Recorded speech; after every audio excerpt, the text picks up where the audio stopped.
What's up, Niner faithful? Welcome to another episode of Monday Afternoon Quarterback. The 49ers are coming off of the biggest comeback of the Kyle Shanahan era against a division rival on the road to make the playoffs in Week 18. Unbelievable. And I'm joined by an unbelievable guest, Jason Aponte, co-host of the Sprint Right Option podcast. All of his information is down below in the description. Go follow this gentleman. Jason, it's a pleasure to have you here celebrating this win. Thanks, Rob. I appreciate that, man. And it's always good to be here with you because I get to see 8K Rob because you're so clear because of your camera. I'll never get used to it. Whenever I watch your streams, whenever I'm on here with you, I still never get used to that. But my goodness, what a win. And we talked about it a little bit offline, right? I want to be analysis. I want to give objectiveness, all of those things. Man, it was good to just be a fan and let it rip, man. And that's what I felt yesterday. Yeah. I'm telling you, that had everything in that game. And we have no shortage of topics going on today, so I'll just jump right into it. But for me, it was that one game serving as a microcosm of the entire season, that it reflected what we saw throughout the year with San Francisco. Go back to November 7th, Niners sitting at 3-5, having just lost to a decimated Arizona team. If Niner faithful are in the dumps, and then go 7-2 to finish the regular season. Come into this game, fall behind early. When it was 17-0 Rams, Niner Twitter was a dark place to be, man. The Niner faithful were rightfully freaking out. You were dealing with injuries throughout the season. You're dealing with injuries throughout the game. The defense saves the team at times during the season. It saved the team throughout the second half of that game. And the ups and downs of Jimmy Garoppolo, just constant. So looking back at that one game and at the season as a whole, what were your biggest takeaways from that one, Jason? The little voice in my head, keep calm, stay calm, right? Don't tweet anything overreactionary, right? and that's why if you notice, if anybody was following me during the game, usually I have very quick reactionary tweets to plays. When things didn't go right, I just tweeted, okay, all right, okay, all right. That's it. Literally just those words, right? And when I felt the game really swung, when they finally got some points on the board, and then it said, okay, now you have a chance to double up out of the half. And for all the things that get talked about with Kyle Shanahan being conservative, they are really good at the half scoring points. The same thing happened last week with the Texans, right? They went and they got their 3 points and they went in there and they went into the locker room and they figured it out and they got it clicking. So you wanted to get on the board and you wanted to see the offense move because you hadn't seen it. And you didn't know how much the thumb was bothering Jimmy Garoppolo. The interceptions, all that stuff was happening. Well, the one interception happened. But that 3 points was huge. And then to be able to come right back out and score when it became 17-10, I said, okay, now it's a game. And now you're putting the Rams in the spot that they don't want to be in. The Rams don't like to be pushed. The Rams don't like to be punched in the mouth. They don't like dealing with adversity. And that's what I had been talking about all week, that this team, if you push them, they will fold. And it started to happen. And as good as they played towards the end, or as well as they played, as well as they played towards the end, that drive, that throw, 2 throws in that game that Matthew Stafford made that I was like, oh my God. The Cooper Kupp throw where Jimmy Ward was in perfect coverage, just didn't turn his head. There was nothing you could That was unbelievable. Right. And then the one in the end zone, like perfect throws. And you're just like, man, okay, does Jimmy Garoppolo have it in him, all against all odds, right? But I think you're absolutely right. This game encapsulated the season. Ups, downs, and why wouldn't it have been like this in this game? Why didn't it happen? Like we should have all seen this sort of thing coming, but oh my goodness, man. Like we're going to be talking about this game in the same way that we talk about week 17 against Seattle, the Saints game in 2019. It's up there. It really is. And we'll have a discussion, but right now, fresh in our mind, this is probably one of the best wins I've ever seen as a 49er fan. Yeah, there's definitely recency bias, right? We're emotional because we just got that W yesterday. But honestly, when you look at the significance of this win and the storyline that it allowed for because of just a couple of plays. I mean, this game could have gone the other way pretty freaking easily, right? It wouldn't have taken the ball bouncing but one different way and Brunskill not making the immaculate recovery on that fumble. And potentially we're talking about a nightmare season, one in which the Niner faithful play up the hyperbole of, well, it was a lost year because we rode these two strategies and it ended up not producing for us, and you didn't get Trey Lance to move along at the clip that 49ers fans would have liked to have seen. But I was just most impressed this season and this game by the resiliency of this team. I mean, when you look at the storyline that unfolded yesterday, it was almost a comedy of errors, and it would have been had the 49ers lost, but they were able to overcome it. Punter out with a concussion. You've got a fullback holding extra points. You've got a kicker punting the football. You've got a quarterback making a comeback with a torn thumb, and they're down 17-0 in the first half against the division-leading Los Angeles Rams. Yeah, no problem with that at all, right? It harkens back to that 3-5 situation where the Niners seem to be on the cusp of a team that would mail it in for the rest of the year. Like, just pack your bags. It's time to go home. And you know that there were 49er faithful or not so faithful that ended up leaving the stands yesterday because of one of those turnovers and just saying, no, too much to overcome. We're probably not going to make that comeback. And they missed one of the greatest comebacks, certainly of this season and maybe in recent memory.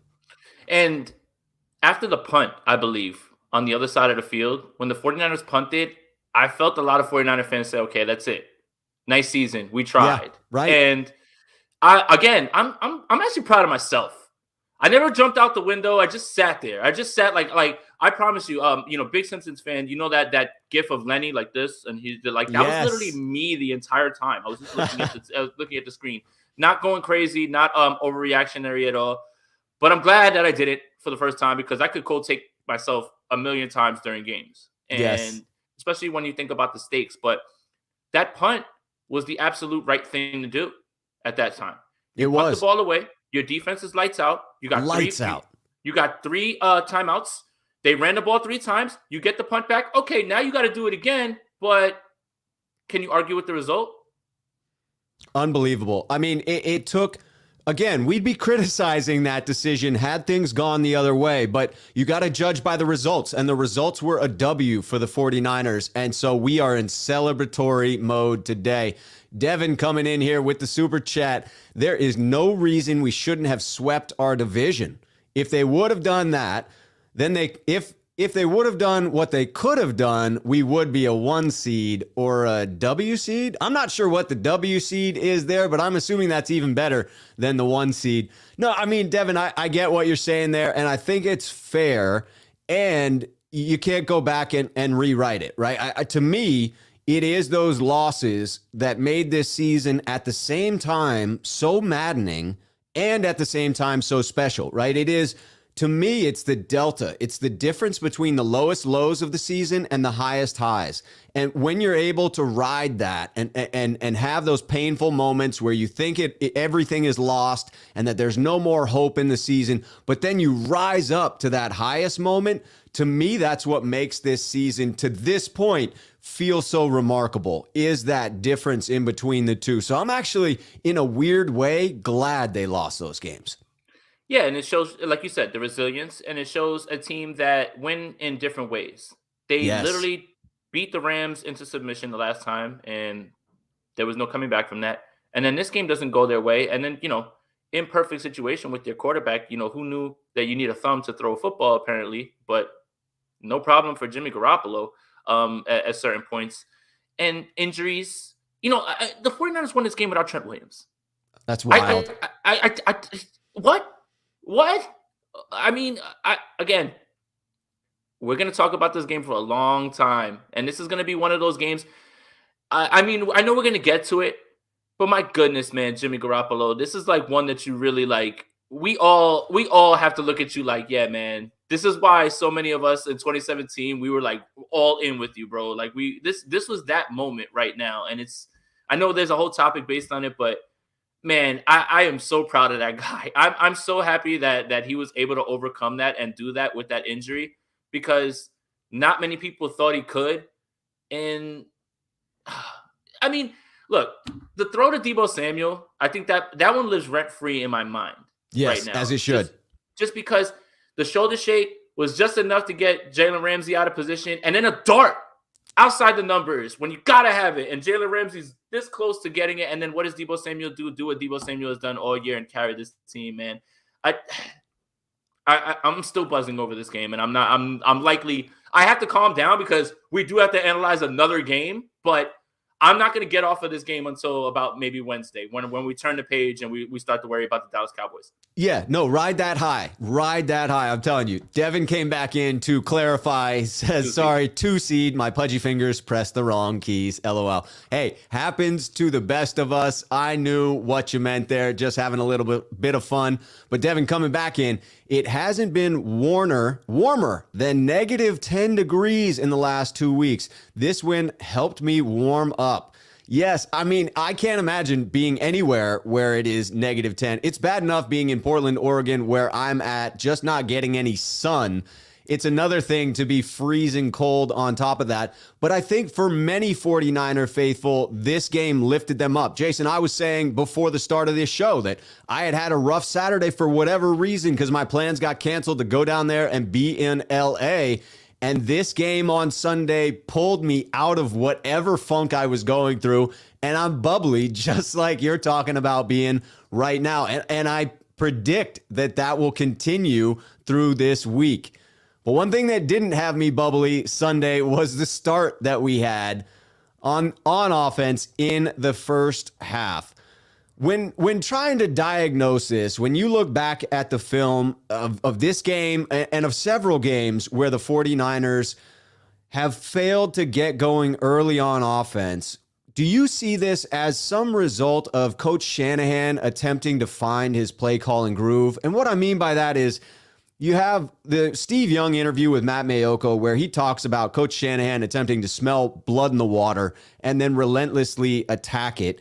And it oftentimes feels like that's what he's doing at the beginning of games, that he's attempting to feel out the defense and find the weakness. And it didn't appear that there was much weakness going on for that Rams defense at first, but everything that came later set up off of what wasn't working earlier. Yeah, so I really think that this question has an answer that needs context. And for me, what I mean by that is I think it's a week-to-week thing in the opponent. And I do akin Kyle Shanahan a bit to a boxer with the jab. Setting up the jab in certain games. Other games I can point to, the Indianapolis Colts, you completely script it and you run it down their throat and you immediately start the game that way and you're like, oh, there it is. You know, and there's sometimes where they come out of the gates firing. There's other times where Kyle has his plays and he's starting to figure out your fronts, starting to figure out where to attack you. And the game didn't necessarily start the way that you thought it would. You know, the Rams came out. They were moving the ball right away, and they were stopping the run. And Jimmy Garoppolo also, you know, tried to pull that ball back in. Everybody said, "Oh, well, his thumb's messed up." Nah, I felt like when he went to throw that ball, he was trying to pull it back in. It wasn't really the thumb or anything like that. I think what happened last week with the Texans was a little bit similar. Is very similar actually to what happened this week in terms of Kyle Shanahan trying to figure out what he was comfortable enough to call for Trey Lance and what was working. And the same thing with Jimmy with the thumb and trying to figure out what it is, what he can execute on top of seeing what's on the other side. So it took a little bit longer than you like. And you would have liked the defense to not let that game start off 17-0. Right. But that's just how it happened. And I think it's a week-to-week thing and it's an opponent-based thing, right? Like some opponents, I know exactly what I want to do right away. Boom, and we're going to hit you. Other weeks, it's, okay, I have an idea, but I want to see a little bit more. And when he starts to see it, you start to exploit it. Also, really helps that Elijah Mitchell turns it on later on in the game, man. Like, there was many times I felt like he was going to get, like, knocked back for, like, a 4-yard loss. He's tossing guys off and turning it into the most impressive 3-yard run I've seen, man. He's so good. So, yeah, and then, again, other things that you have to factor in. How's Colton McKivitz going to hold up? What can I call with him on the left side? This is the first time that he's played.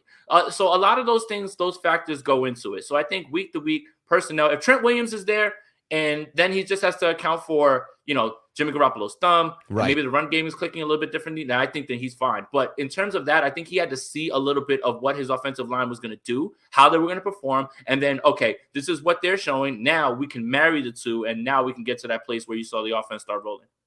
I love that nuanced answer, and I think it's spot on in talking about, again, recency bias. Because we had a game with a slow start, I think most of us are prone to believe that because there have also been other slow starts this year, that's the tendency for this team. But you point out that there have been many different instances with various starts, whether they're heavily scripted or the offense is clicking right away, or what we saw on Sunday, which has happened several times where it is slow. And I love the analogy of a boxer, feeling him out with the jab. I thought that was the case on Sunday in this one, that the Rams really sold out to take away those outside zone runs. And they did that very effectively on defense to begin with.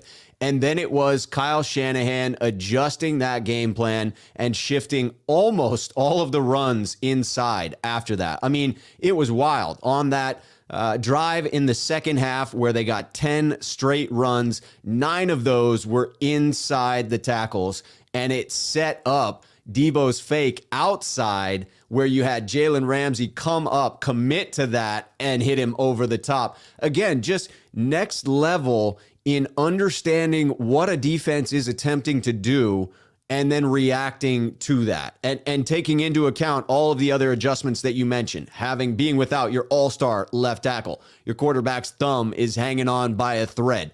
Bringing all of that into the fold while at the same time adjusting to what that Rams defense had done and opening it up in the second half. And another thing is, too, a lot of people believe that the 49ers, ran the ball down the Rams' throat the first time. Well, they didn't run for a big clip. And a lot of those tackles, if you go and you check on next gen stats, a lot of those runs were inside runs with Elijah Mitchell. Elijah Mitchell ran the ball 27 times for 91 yards. And if you go back on next gen stats, you can check where those runs were and where the zones were. They were in between the tackles. So they weren't exactly running the ball to gash them. It was to play control and keep the offense on schedule on third down, right? So it's funny, right? He comes out this week and he says, okay, we're going to go outside. But what you did last time was literally run inside. And when you went back to that, maybe that should have been the plan the entire time. So I guess he was looking a little bit more for those explosive plays because that's where the outside zone really works. But they were ready to cut that off. But when you look back at that first game, everything was inside in between the tackles with Elijah Mitchell. And he only ran it for like 3 yards a clip. But that was one of the more impressive games for Elijah Mitchell in my eyes, not stat-wise, was because he was showing somebody who was in between the tackles doing things that whatever it is you need me to do. You need me to be the light home run hitter outside zone? Cool. You need me to be the guy who's going to take that punishment up the middle? Cool. I can do that too. So, I think that it's funny that he tried to test that for a little bit and then he snapped back into, okay, this is what worked last time. We're just going to get right back to that. And the 49ers get back to imposing their will. Right. And you would guess that was a chess move on his part, thinking, hey, we did the interior runs last time, so that's what they're going to anticipate we're going to come out and hit them with. We'll start on the outside and then quickly pivoting. And again, there weren't very many plays for that to develop within the first half. But you hit on the Elijah Mitchell piece, which is just so important. His ability to get positive yardage on every play. Really spectacular. So many plays that should have been tackled for a loss on Sunday that he turned into something positive, and that helps the Niners get rolling. Devin coming back in here. What's up, Devin? Just when you want to hate Jimmy GQ, he makes you love him. We are going to get into a perfect lead-in for our next topic, but we have a couple of super chats to hit before this. But yes, we are going to get into the next topic of balancing credit and criticism for Jimmy Garoppolo. And just like the entire season, this game was full of it. You had Niner fans about ready to, commit Harry Carey, right? Slit open their own bellies. And then you had people at the top of the world at the end of this one. It was vintage Jimmy Garoppolo. And Devin, clarifying for those who are asking, it is that cold in North Dakota. That is why it is one of the less populous states. That is brutal to exist in. Tip of the cap to being able to live in -10. That is, you are a tough SOB. Yes, a very robust individual to put up with that. All right, we got Joe Mama coming in. First and foremost, Deebo and Jennings are dogs. Deebo is an MVP candidate, and Jauan is finally getting the playing time he needs to show what he can do. Love it. I was texting this out. Deebo, I think that goes sort of unsaid in just That's an how evergreen special. statement. Yeah, unbelievable season that he's having. And we've got a topic on Deebo as a tone setter coming up. But Jauan Jennings, and ironically, also a Jauan Jennings topic coming up. The grown-ass man catches that he makes in games, the ability to run block. Again, we'll touch on this in a little bit, but it has been fun to watch him come out of his shell and fun to watch him in the post-game pressers. Yeah, he has a lot of enthusiasm, right? Like I never would have really expected that. And Shanahan said about him, I believe, when he first started, is he's a guy that you want to have in a fight, or he's ready to fight everybody. And it seems like right now, Kyle has finally gotten his big slot that he's always wanted, right? Yes. He wanted that with Jalen Hurd. He craved it so much that he brought back Mohamed Sanu. And I think he's got it now with Jauan Jennings. And it's good for him. And it was a year later than we thought, but 6-round steal it might be. And that's just the 49ers MO, right? Like for every time that we get upset, hey, you drafted this player in this round, but those 5th and 6th rounders and those undrafted free agents that they develop, you got to give them credit for that as well, too. That's all part of the process. Have to give credit when you're offering criticism. Mario coming in. Cheers to you guys. Keep on rolling. Faithful to the Bay. Here's to you, Mario. Cheers. Cheers, good sir. All right, and we've got a couple more got to get in before we head to that next topic. Appreciate it. 49ers first takes. We got Aaron coming in. The cream of the crop of 49er YouTubers here. Macho Man voice. Appreciate that. I wish I had a better Macho Man voice. I would have thrown it in there. But I don't know that I can give the, ooh, yeah. That's I not guess bad. that fits. Yeah. That's not bad. That's not bad. not I mean, the end of the world. off the cuff, that's not bad. Come on. Ev coming in big time. Everett Kramer, all-pro streamer duo, beard game, hoodie game, and commentary, all on point. These dollars are for beers in Dallas. Appreciate that, Ev. Love you Ev, are man. the man. Love Coming Ev, man. in, contributing. All right, let's get into that next topic, and have to agree, by the way, I'll say it again. The information is down in the description of this video. If you do not follow Jason, if you're not listening to Sprint Right Option podcast on your favorite podcast network, all those links are below. Make sure that you do. All right, let's get into what we talked about of balancing that credit and criticism for Jimmy Garoppolo. First and foremost, Jason, if you had to sum it up in a high-level statement, why do you think it is that Jimmy G is just so polarizing among the fan base? I don't know. I don't know. I'm trying to normalize saying I don't know when I'd have a good answer, and I don't have a good answer. But it's so strange. I think it's because, well, two things are at play here. Right. 49ers fans have been waiting for their guy since Steve Young. Yes. Think about that.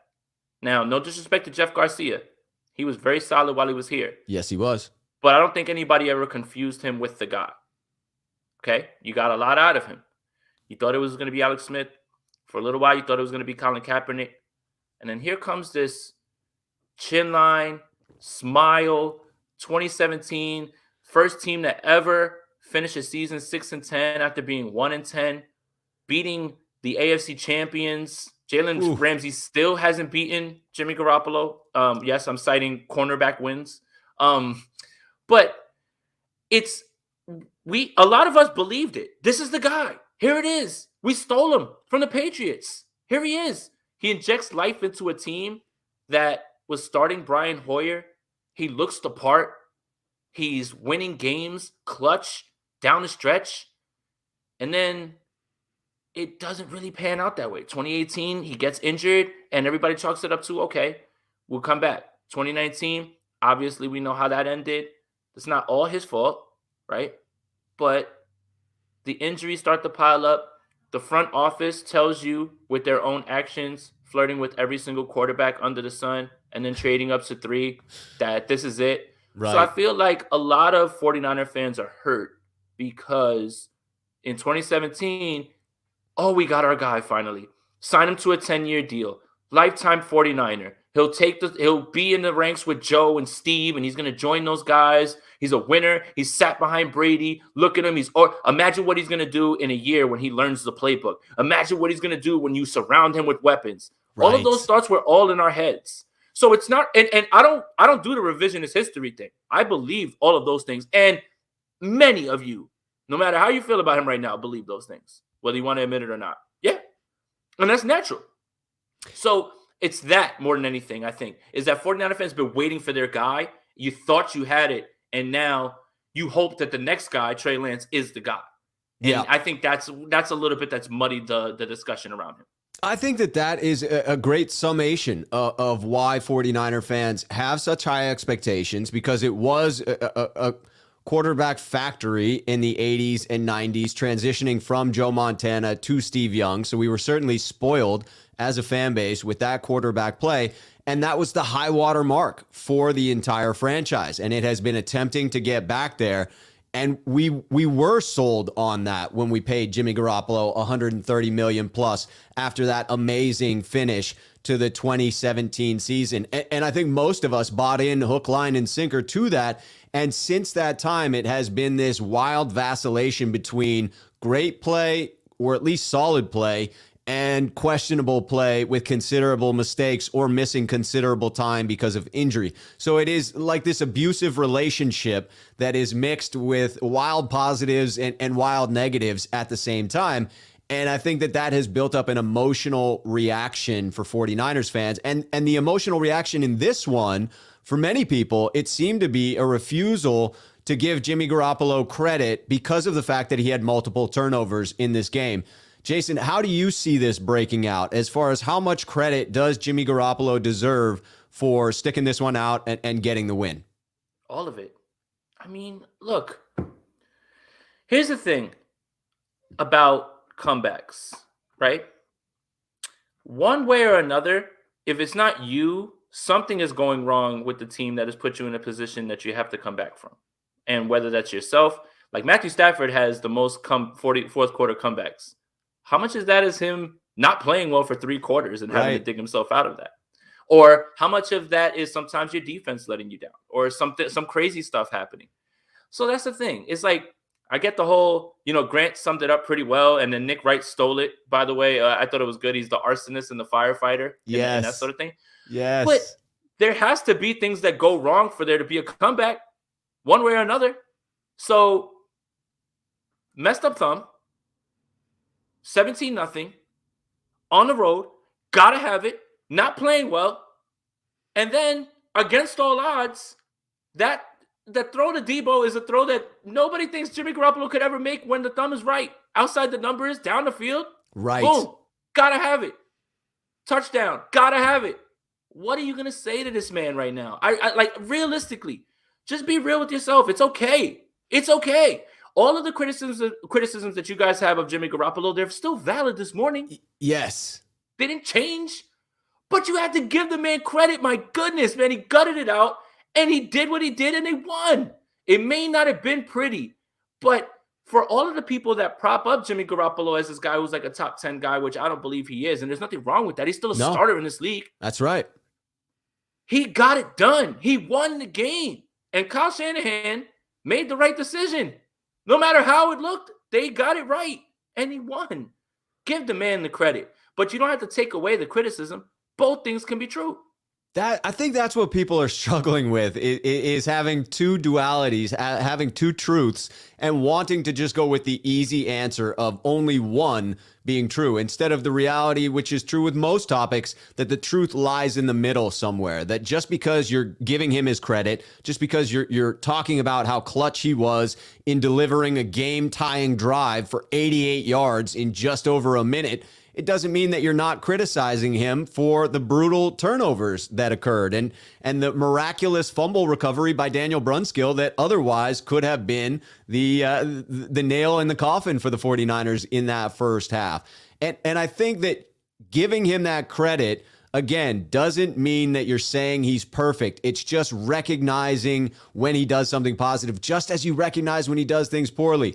Mark coming in here with the super chat, contributing to the dialogue about Jimmy. I like that Jimmy made some outside throws in key situations, albeit very short. It reached lots of space for big gains when needed. And to point to, I mean, there were not very many passes beyond 20 yards, and several of those over the middle were either incomplete. One was incomplete and one was the interception. But that outside throw to Deebo Samuel that you just mentioned there, you cannot overstate just how good of a throw in a clutch moment that was. You have to recognize that. And I understand people's frustration with Jimmy Garoppolo, and I understand the desire to criticize him, but to fail to compliment him for that throw and for some of the clutch delivery, it's just mind-boggling in my book. That's his best throw as a 49er. I don't care. We can argue all day. That in that moment, with Jalen Ramsey in coverage, and this is the beauty of it, is the little shoulder shake was just enough. And all I hear is that Jimmy Garoppolo doesn't have zip on his arm. Oh yeah, just enough zip to get it there. Yes, he did. And another thing is him and Deebo, the synergy. That's a post that he's supposed to keep carrying towards the sideline. He realized exactly where he was at. He knew exactly what his quarterback was going to do, and he stopped and he put it right on it, man. Like again. All of your criticisms are valid. They don't go away. That's right. But if you can't objectively say that was clutch and that man put all the chips in the middle and right when you needed to have it was clutch money, then you really are on one side of this. Then you just want to be on that side. And that's okay too. But yeah, you have to be objective. You have to be objective. All right, bringing in some of these other super chats. Sean9519er, stats out the window now. Playoffs. Do whatever you need to do to win in 60 minutes. Jimmy G has heart. The team has his back. MVPs, Compton and McKivitz.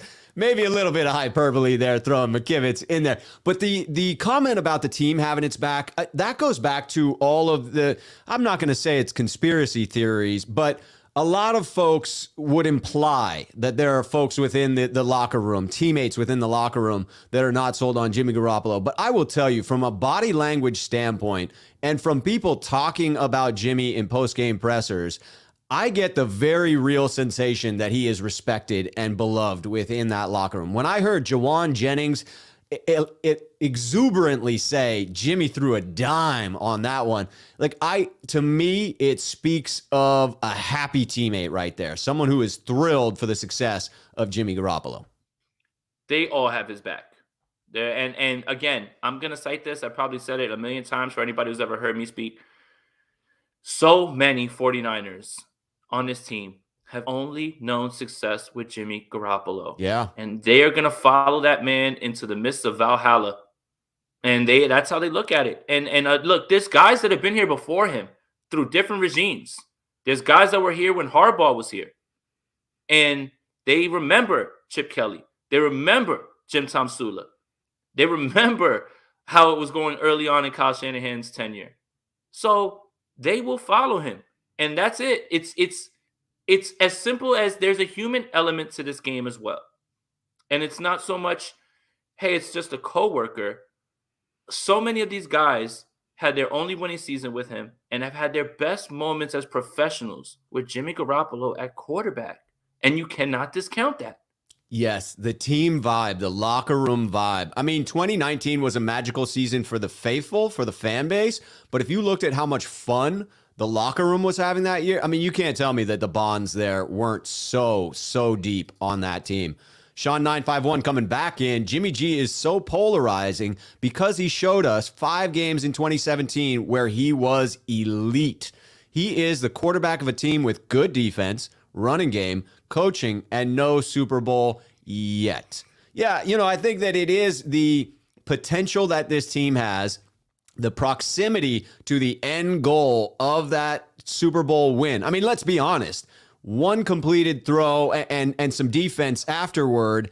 If we win that game, the story of Jimmy Garoppolo as the starting quarterback for the San Francisco 49ers with 8 minutes of different things occurring in that Super Bowl would be vastly different. I mean, we would be back to 2017 vibes all over again if that one had turned out just a little bit differently. And quite honestly, that's not very many bad plays from Jimmy in that one, right? That's a handful of throws that if you had back, you could rewrite the story. but you have to go with the reality. And it was coming that close. And I think there's a lot of pain associated with coming that close. And let me be clear. It took an entire team to blow that game. Yes, it did. That's not entirely Jimmy Garoppolo. Everybody, Jimmy, Deebo, Kittle, Staley, Kyle, all of them own it. They all own that. The defense on third and 19. Yeah, D Ford unable to generate much pressure in that game against his old team. You would have thought that would have been plenty to fire him up. Right, and that's my thing is Jimmy Garoppolo is part of the reason why they didn't win, but it's not Jimmy Garoppolo's fault. That took an entire team. Everything that happened in that Super Bowl had to happen in that fashion. Joe Staley had to miss on a block. Deebo and Kendrick Bourne had to run the wrong routes on a concept, and that's why Jimmy missed them. Kittle will tell you that he missed blocks. Jimmy missed throws. Chris Jones is blowing up the middle. If people are able to get Chris Jones's hands down and he's able to complete that one pass to Kittle, boom, game's over. He takes that to the crib. Like, there's so many things. This is very much a team game. And while I, assigned a large portion of the Tennessee game to Jimmy Garoppolo, the Super Bowl, it was all of them. And that's the part that I feel like people need to remember. And I get it. He gets paid the big bucks. And when they win, it goes in his win column. But when you watch the game and you watch the fourth quarter, which I'm a glutton for punishment, I watched it again. I watched all 22, and I'm like, look, missed block, Joe Staley. Look, missed block, George Kittle. Those things happened. And it's not just Jimmy Garoppolo. That's not fair. That's not entirely fair.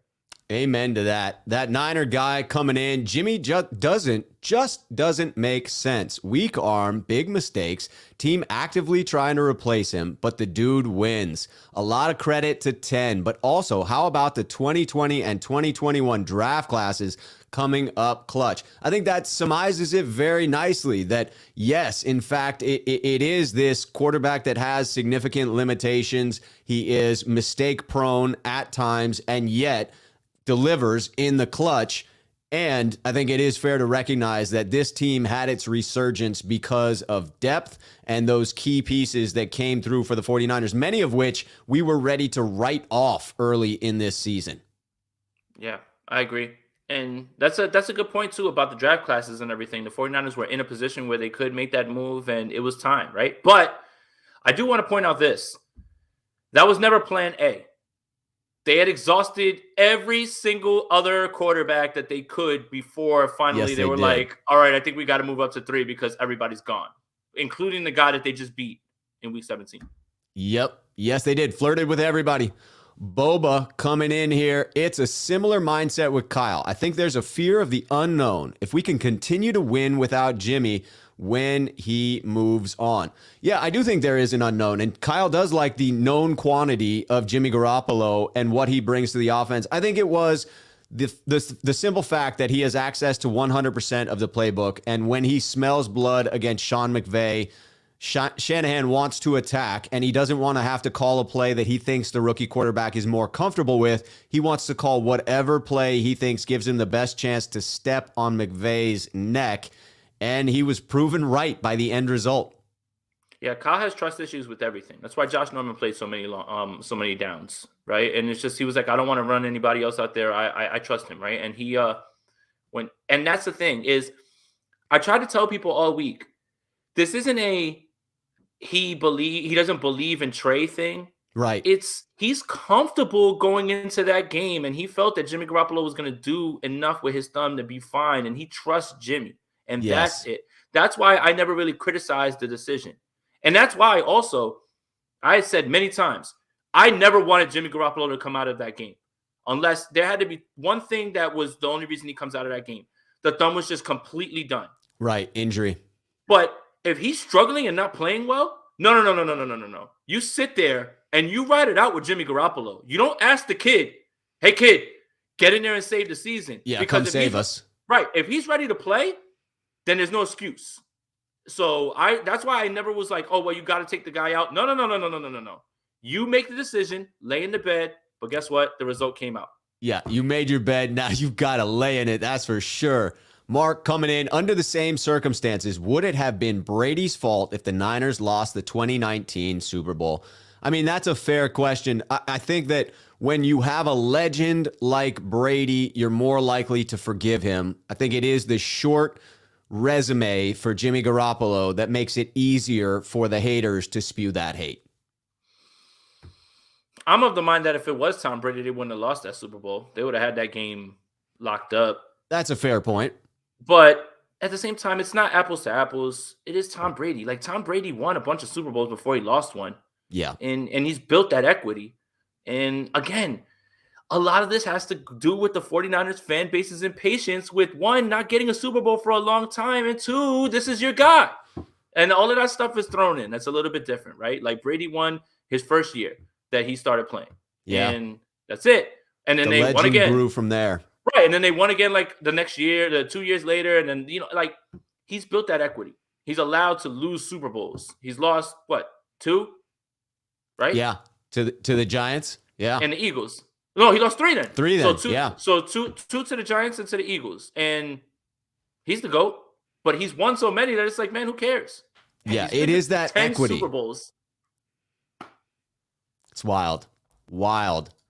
Patrick Henry coming in, watching Kyle get the last laugh after watching McVay rub it in his face by celebrating in the end zone was so satisfying. LOL. Patrick, I have to agree. It was interesting not to hear any players comment on that in the postgame presser. Seems like they didn't really notice, but anyone watching the television broadcast, Niners faithful certainly noticed, and it did feel a little sweeter at the end. I'm not going to lie.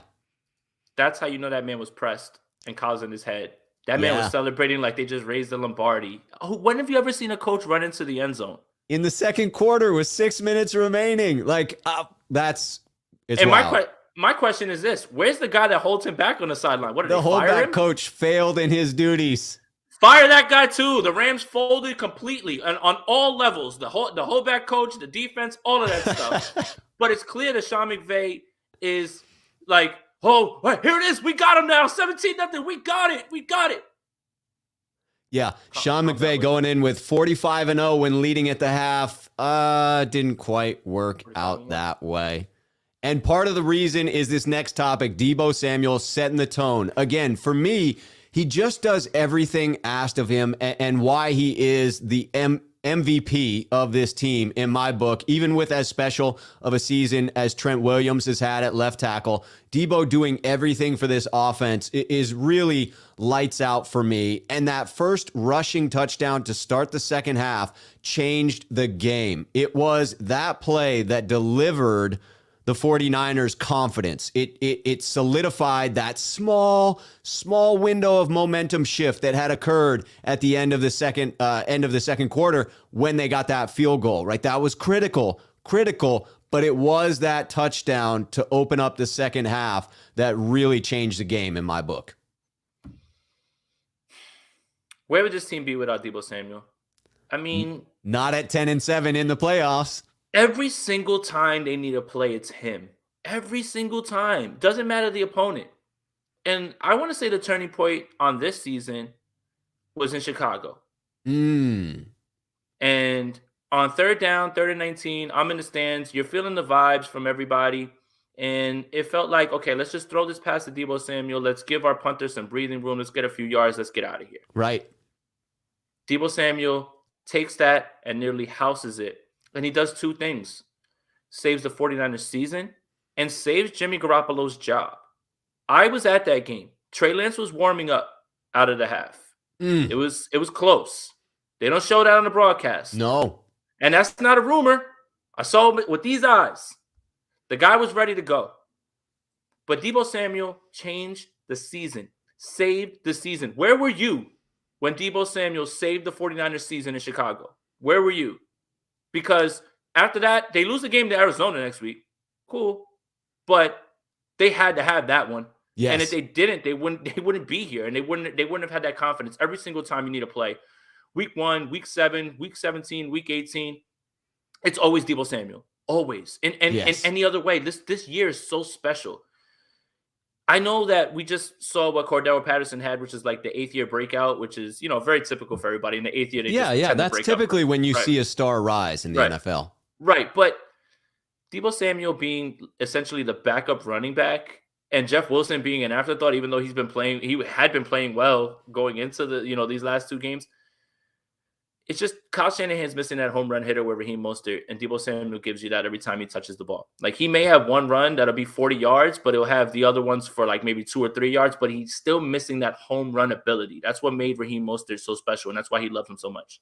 Yeah, Raheem with that top end speed. I mean, I saw it today. It was Dan, I forget, the gentleman that's on NFL Live, Dan Orlovsky, tweeted out, is there anyone that gets to their top speed faster than Deebo Samuel? Again, those tree trunks for legs and the ability to plant them and the torque that they generate. He gets up to speed so quickly, and it's just remarkable to me. And he delivers hits on defensive backs.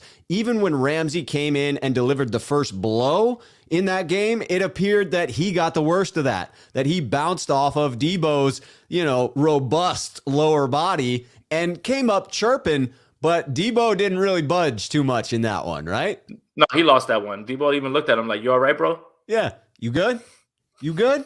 I'm telling you, it sets the tone for this offense. It's something to behold. Sean 951 Niners, if the Niners can play the entire playoffs with the heart and will and determination to be great that we showed in the second half, then we will win the Super Bowl, period. Sean, I mean, it's hard to dispute that, right? Because it's an if-then statement. So you have to go with the if being true. What I will say is I saw incredible heart from this team. I saw incredible determination, and I know they have the talent on this roster. And so I would have to agree that if they can maintain that level of intensity and heart and determination, they're going to be the team that nobody wants to play in the playoffs. And it's hard for me right now to talk about Super Bowl because, first of all, we don't even know how this team really got here. Like, if you ask me, I don't even really know how this team really got here. Like, maybe give me another week and we'll try to figure that out. But they do have that. And every team in the dance has a shot. That's why you're in the dance. Yes. But here's the things that 49er fans should be excited about. The things that win are pass rush, are teams hitting their stride at the right time, getting healthy at the right time. Yes. And the Giants did it. Other teams have done it, and probably, the 49ers are going to have to take the long way. They're going to have to win all road games and then go back home for the Super Bowl at SoFi and win it. See what I did there?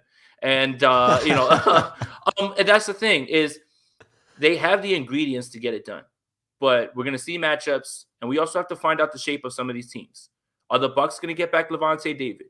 Are the Packers getting back Bakhtiari and getting back Jair Alexander at the right times? Are we going to find out where they are as well, too? So, and who knows what's going to happen in a week, right?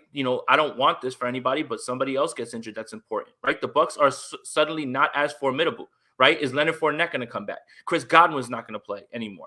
Antonio Brown is whatever. It's Antonio Browning, and he's not on the team anymore. Yeah, so that's good. The adjective Antonio Browning is fitting there.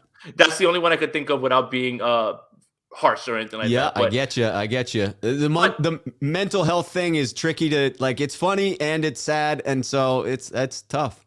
No, but realistically, you just have to week to week figure out where you are, right? Like, if I would have told you a few weeks ago you're going to be facing the Dallas Cowboys in week 1 of the playoffs, people would have been like, man, that's a loss probably because they're rolling and this and this. We'll see. We will see. We will absolutely see, because I think I tried to tweet it out earlier, but I think our old buddy Vic Fangio, he kind of left some breadcrumbs for the 49ers to steal from, and he's still working for the 49ers one way or another. Check that out on my Twitter on how the Denver Broncos slowed down the Dallas Cowboys running man match. That's really good.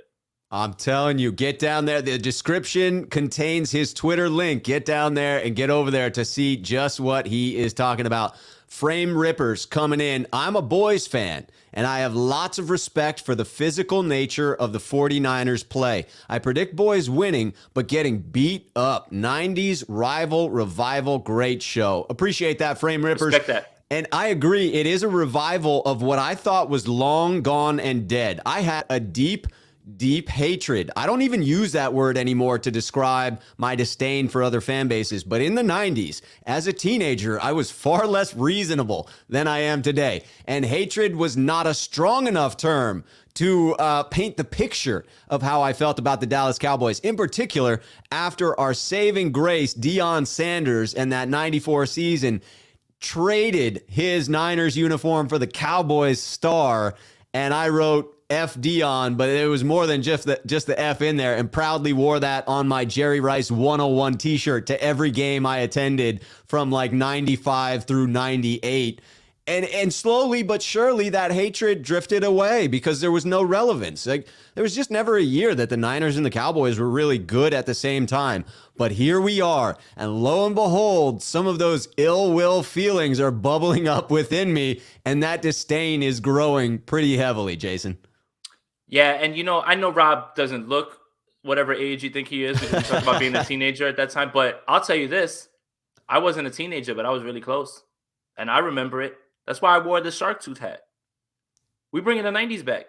I'm telling you. We're bringing the 90s back. I love it. This is literally the Super Bowl every single year was the NFC Championship. No every doubt. single year. No, and whoever won was going to win it. And teams, Charles Haley was a Niner. Charles Haley was a Cowboy. Ken Norton was a Cowboy. Ken Norton was a Niner. Deion Sanders was a Niner. Deion Sanders was a Cowboy. It is so crazy that this is all the way back at where we are right now.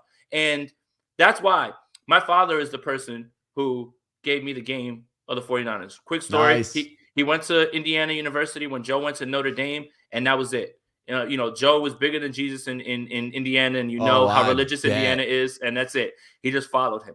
So I got the game from him. And my father's kind of fallen off on football. Me, I've always stuck with it. He's much more of a baseball guy. He's from the Bronx. We're both big Yankee guys. Like, he lived right by Yankee Stadium. So that makes sense. My father texted me, 49ers Dallas?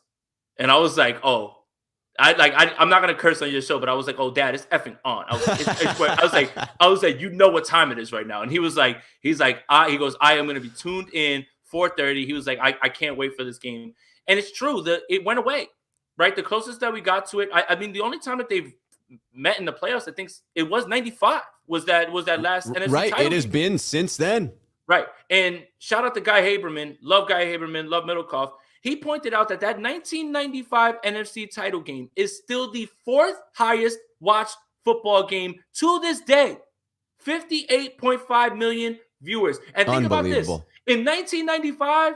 There wasn't multitudes of ways to watch games, anything like that. So he was making a point in his video of the NFL absolutely loves this. And all the networks were going to be fighting over this game because of the two fan bases, because of how storied this rivalry is. So it's back. I brought the shark tooth out this entire week on any of the streams. It's all 90s stuff. It's either going to be a Deion jersey that I have, or it's going to be my Terrell Owens jersey of him standing on the star as well, too. That's probably the last time that we've had a spicy Niners-Cowboys moment, because the last time that I believe that they really played was in Jerry World when Romo threw those interceptions to Bowman and Willis. And I was at that game. There you go. And Eric Reed baptized Des Bryant, he's laying out like that. And and it was all red. Yes, but I mean, it was wild to be in the stands. It was a complete stadium takeover. Right, and that was the last time that we've had this, but this feels right. And all of those feelings that I had, they're back. They are and I'm locked right back in. Like, you still always have that disdain for the Cowboys, but now you're in the way. So now it's too much now. Now we're not letting any of that slide. No, it was dormant, and it has been awoken. Devin coming in. Mostert is a great back, but he needs to prove he can handle the workload and stay healthy. I would agree. I think that there's a reasonable chance that he's back with the Niners on a one-year deal if he's unable to get what he desires in free agency. But I also wish him the best. And I know that NFL windows are short, and therefore he may need to get that paycheck from somebody else. And if that's the case, I want he and his family to have the financial security that they desire. It will be sad to let him go, but I'll wish him the best no matter where he ends up. Yeah, Absolutely. And there's a world where he can come back and mix in with Elijah Mitchell, and that'll be fine. 100%. I mean, and it would just be on a prove it deal. But yeah, I just don't think that most is built like that, No, I think you got to limit the carries. And I know he wants to be more than that, but you got to do what's best for him. Jonathan coming in. What fans need to realize is it's not about the road you take, it's the destination. We took our lumps and are a better team for it. Niners gonna be fine. That is a great summation of this season, that we did have some painful losses, that a lot of those losses illustrated things that needed to be improved within the franchise. And I do think that the Niners improved because of the lumps and bruises they took throughout 2021. Absolutely. And you're battle tested. Yes. The 49ers have been playing playoff games for 5 weeks. Yes. They are truly tested and have stood the test of the tense games and tense weeks. The playoffs just continue for the Niners. They're just starting for other teams. Jonathan, back in. Fun question for the both of you. 2 minutes left in a game, 95 yards, need a touchdown for the fate of humanity. Who you got, Montana or Brady? This one, I mean, it's an easy answer for me. I think you can guess with the jersey behind me. I'm going Joe Cool, because in that situation, I just want the guy who is unflappable, who was basically perfect in doing it every chance that he had, was the greatest in the most clutch moments, in the highest pressure, a Super Bowl victory needed on the line with the Bengals. You name the situation, Joe delivered. And I'm a homer. So, yeah, for me, it's Joe Montana. I'm biased, too, and it's Joe Montana. But I was lucky enough to do a YouTube stream with some other people, and it was Jesse Sapolo that was on. Ooh, and nice. I got a chance to ask him a question. And I asked him, so can you talk me through that Bengals drive? And everybody knows how that Bengals drive starts, right? Hey, guys, look in the other end zone. That's John Candy. John Candy. And he told the story the exact same way. And he said, we went into that. He goes, we went into that huddle and we knew we had it. And I love that. I couldn't believe it, right? Like, I've heard that story multiple times, but I had to get it out of him and have him tell the story, and to have that confidence in the guy. And then, like you said, unflappable in that moment. It's like the biggest moment. All eyes are on you. Most watched game in the world. All the pressure in the world. And you're talking about one of the best comedians in the world at that point, right? Right? John Candy. Yes. It just speaks to Joe Cool. That's it, man. So cool. I mean, unbelievable. Sean 9519ers, Dallas has not played an O-line or physical wide receiver or tight end or running back as we have. They will not run on us. Denver 2.0. Faithful will turn Dallas into 49ers South. I hope that's the case. I hope there is a ton of red there. I have looked into and booked my flight and rental car, have yet to pull the trigger on a ticket yet. They are reasonably expensive at this point. You have to do standing room? I don't know if I would do standing room. It's really high. You're just gonna be watching TV. You're gonna have to pay $200 to watch a TV in the stadium. That's wild. I think I'm gonna pay the extra money to have a seat. Probably my choice there. Sean, it is going to be an epic matchup. Agreed that they have not faced a team like the 49ers. That Niner guy coming in, dude, it's Nance and Romo on the call. It's going to be an epic game. Kyle Shanahan versus DQ? Dan Quinn. Oh, yeah, the defensive coordinator. A Super Bowl blame game forever. Over, under on home many times, that is said. I think that it is an epic game. The NFL loves the historic matchup. That is why it gets the prime time slot of Sunday at 1:30, gets the premium broadcasters. You are going to see so many clips of Niners, Cowboys from the 90s this week. It's going to be ridiculous.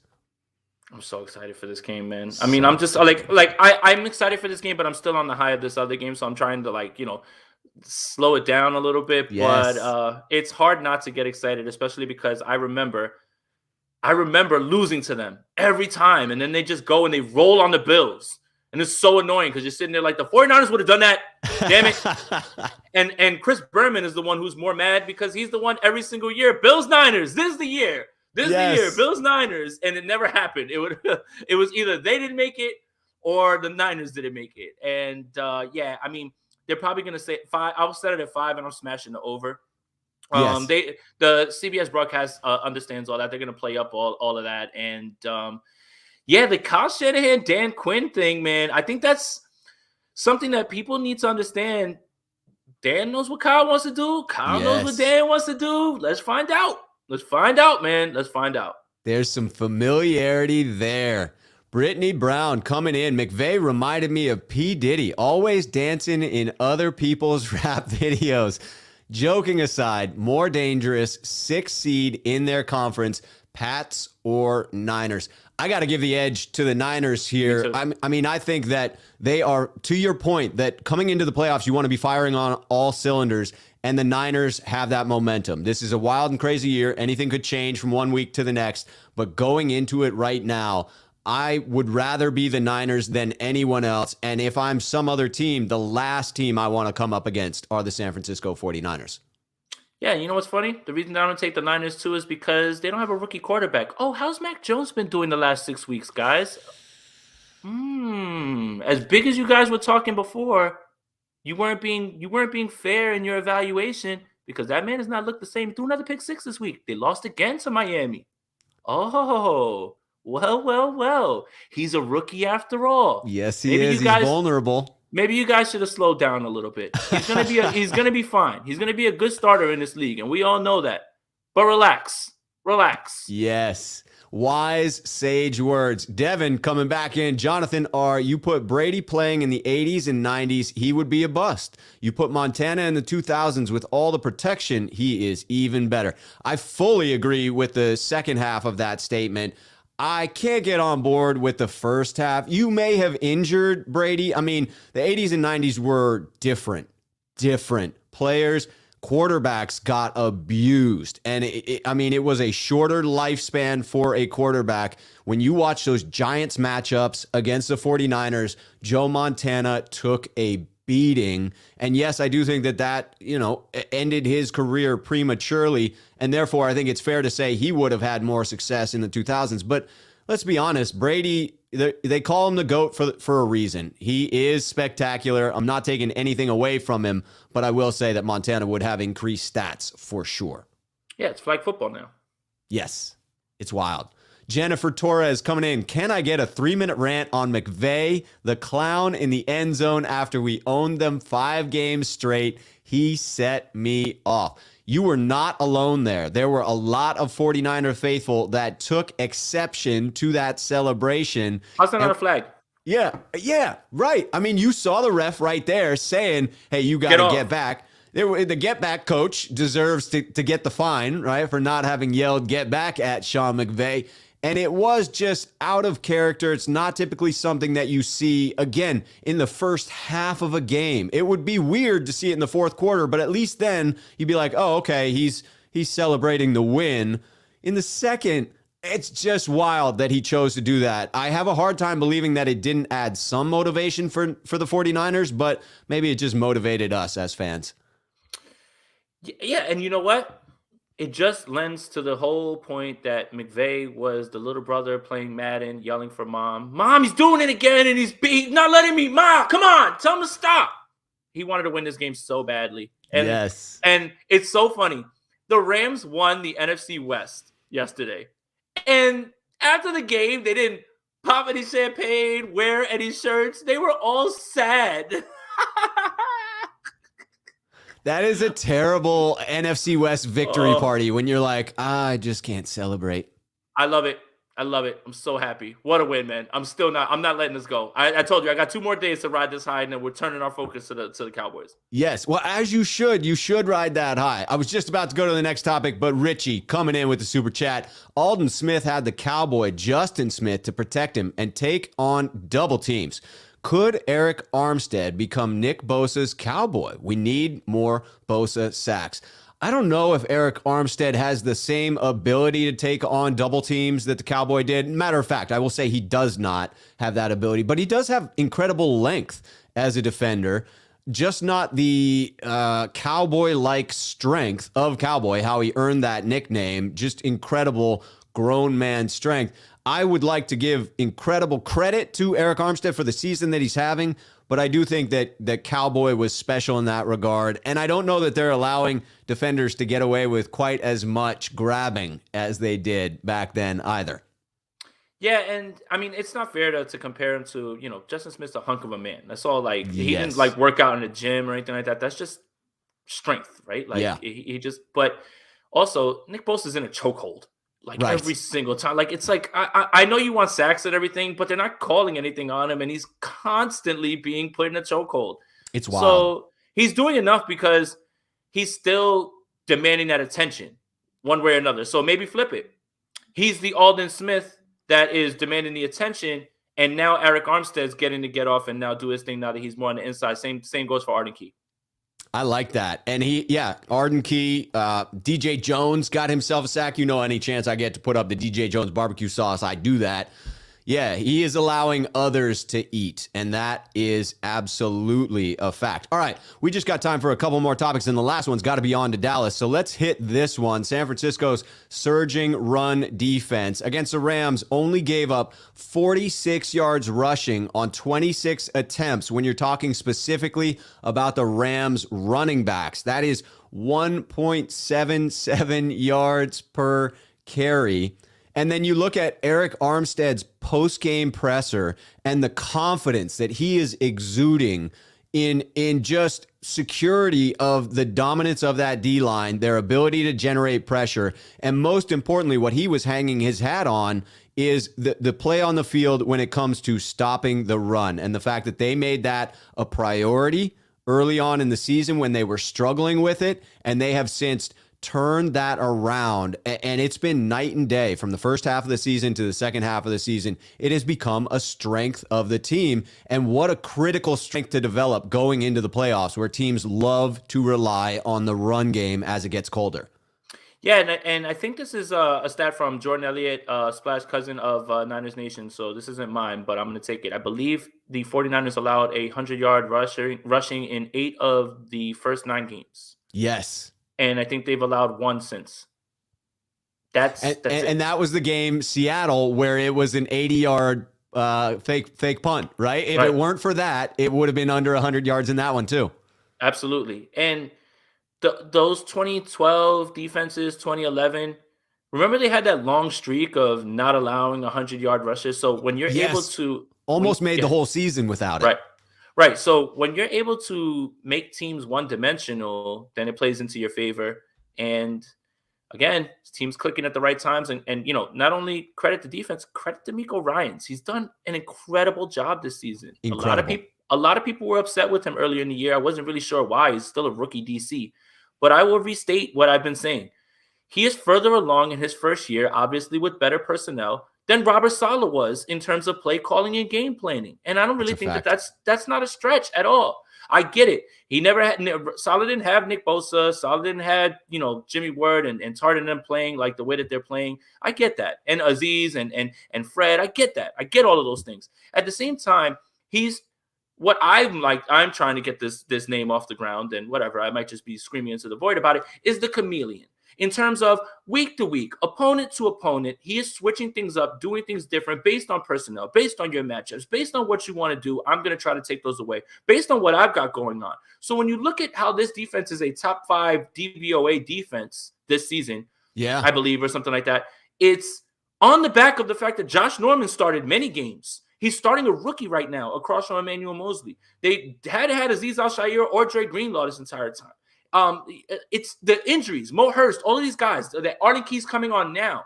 All of those things combined is what I'm talking about and why he's been so successful this season. And it's just, this is the part that gets sad for 49er fans. Enjoy him while he's here. He'll be here maybe one more year. He's probably going to go fetch a head coaching job somewhere. Yeah.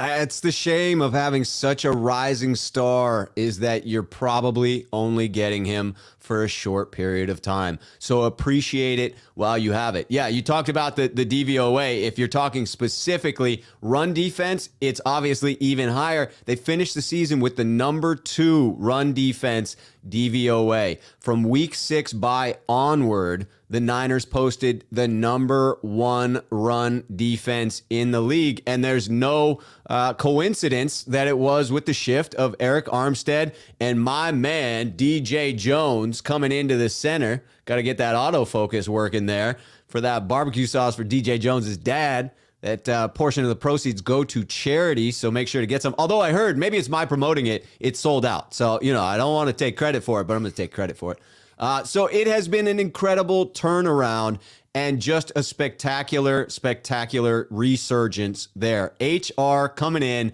Please tell the busted-ass state of Texas to keep the power on for this game. I don't want no interruptions. I'll tell you what, I was there at the Super Bowl in New Orleans where the power went out. Really? And that was an interesting moment to be in a stadium. That's the second time I have been at a power outage game. I was at the Monday night game against the Pittsburgh Steelers when the power went out at Candlestick Park. So twice I have been there when the lights go out. And it is a weird sensation to be there with 60,000+ other folks just wondering what the hell exactly is going on right now. That was Buffalo Wild Wings. They were just trying to, that commercial of them like, all right, hit the lights, man. And they're just trying to get people to hang out at Buffalo Wild Wings and give the 49ers a chance to regroup. Man, what a wild game. That was a very wild game. All right, let's wrap this up on the final topic here of on to the Dallas Cowboys. The 49ers are in the MFing playoffs at this point, and the first stop is off to Dallas. Obviously, we're touching on it throughout this broadcast, but the Cowboys finished number 1 in DVOA. Defense adjusted value over average for those that don't know. Number 6 on offense, number 2 on defense, number 6 on special teams. The 49ers, their outlier, very solid offense and defense, is that special teams unit that has cost us several games. I see a little bit of a difference in the 49ers changing some starting caliber players. You saw Deebo Samuel back there to return kicks. You saw the change to Travis Benjamin. I think they are attempting to find the sweet spot in bringing in players to fill out that special teams unit. But to me, the real thing that we want to watch in this one is Dallas's run defense and whether they will be able to stop the 49ers from getting rolling with the run game. Yeah, that's where you have to attack them. That's where they're weak at this point. Their pass defense is very good. Obviously, Micah Parsons is all world, and you don't want that man coming down on pass rush, and they use him in a multitude of ways. He's so good.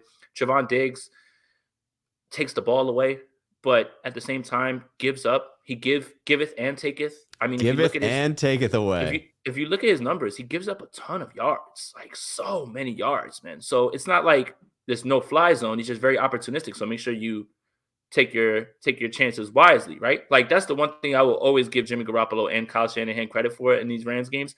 Don't try Jalen Ramsey. Even though you did it in that last drive, you got to have it, right? So there's no point in like waiting. Like you can't waste those bullets, but you don't try. You don't try him. Like don't go actively after him. And that's the beauty. You move Deebo Samuel around. You get it to other guys. You get advantageous matchups. And again, where you attack the Rams is their linebackers, and that's where they tried to. But, whatever. That's their game. Yes. Run defense is where they're bad.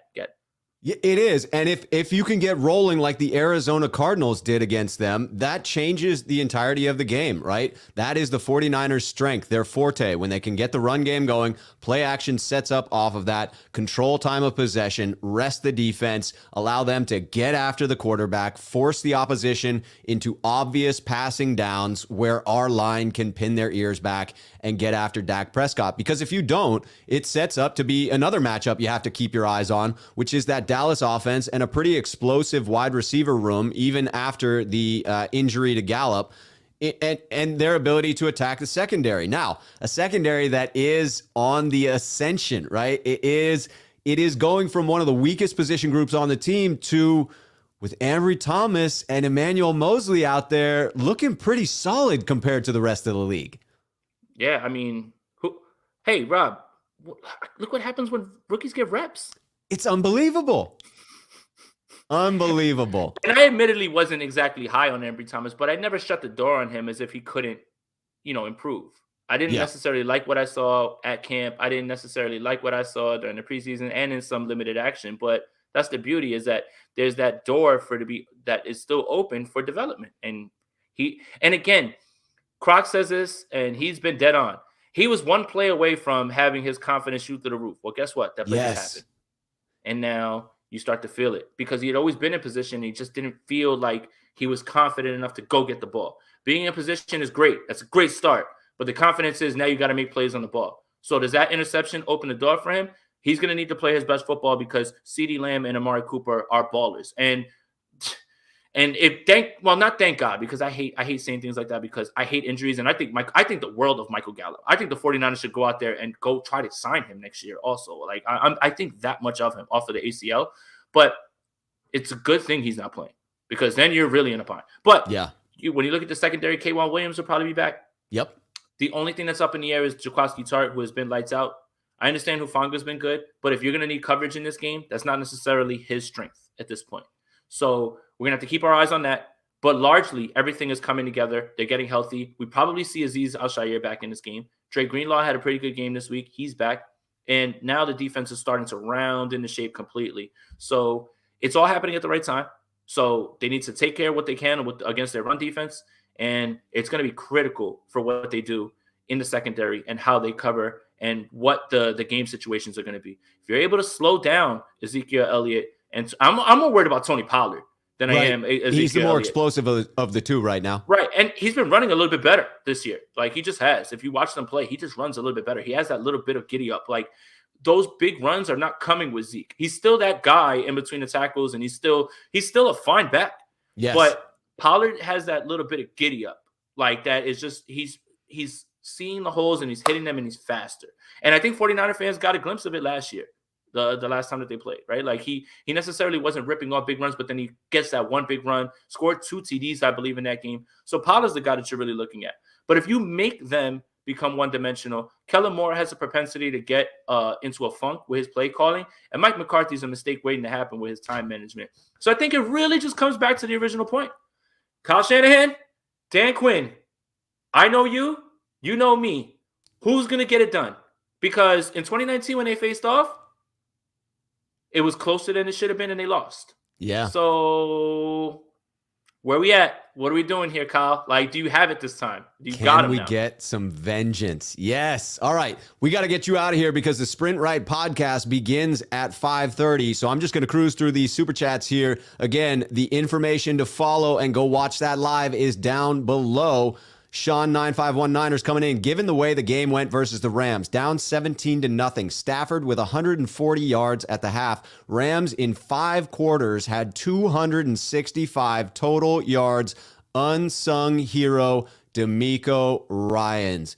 Have to echo that sentiment. He came through in the clutch, and the defense absolutely delivered a freaking dime of a game in that second half against the Rams. Unbelievable.